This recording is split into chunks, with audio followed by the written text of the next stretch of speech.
To'g'ri, zo'rsizlar, lekin sizlardan kuchlilar bor. Orqaga emas, oldiga qarash kerak deyman. 100% men qarayman. Umuman xo'jayinim hech qachon farzandlarni shunaqa o'qitish kerak deb hisoblamaganlar, hozir ham hisoblamaydilar. Ikkalamizda konflikt mana shu bo'yicha. Aytmaman, yutuq maqtanish bo'yicha. Ular maqtanadilar, men hech kimga hech narsa demayman. Ular zo'r pikka chiqib maqtanadilar, mehnat kim qilgan deyman, indamay turamiz. O'qish kerak desam, ular aytadilar. Ular bolalar mazza qilib ko'chani changitib o'ynamadi. Qoptoq nimaligini bilmaydi ishda bolalar deydilar. Haqiqatan ko'chaga chiqarmaganman. Men kecha ham xafa bo'ldi, sizga ham aytib-ku, eshitdingiz? Trigonometriya haqida formulani yodlab berdi-da. Adasi ikkalamiz eshitib turibmiz. Men o'zim esimda yo'q o'sha. Hozir menga shu kerakmikin dedi o'g'lim.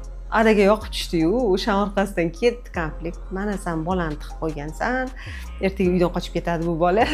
Ha, erkinlik bo'lsin bolada deydilar. Nima uchun deydilar ular? Biza eslab ko'r, bizning yoshligimizda deydilar. Bunaqa bo'lmagan-ku, bunaqa o'qimagansan, o'zing ham shunaqa o'qimagansan-ku deydilar. Haqiqatan biz ham bunaqa o'qimaganmiz. Hech kimdan kam emasman, lekin bundan yaxshiroq bo'lishi mumkin. To'g'risida, shuning uchun bolalarga ham aytaman. To'g'ri, zo'rsizlar, lekin sizlardan kuchlilar bor.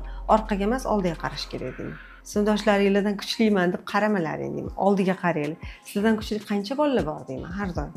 Ular aytadilar, qanchadan kuchli deydilar. Ular orqaga qaranglar. Men oldiga qarayman. O'shaning uchun anaqa konflikt bo'lib qolaveradi-da. Kerak emas deydilar. Ularniki ham bir tomondan to'g'ri. Men qo'shilaman unga. O'ynamayotganini bilaman. Bir xillari o'zim bo'lib beraman, bor ko'chaga o'ynab kel. Lekin bola o'sha ko'chaga o'ynashni bilmaydi. Chiqmaydi ko'chaga, chiqdi desam. O'rtoqlar ham yo'q, o'ziga o'xshagan yo'q ko'chada hech kim.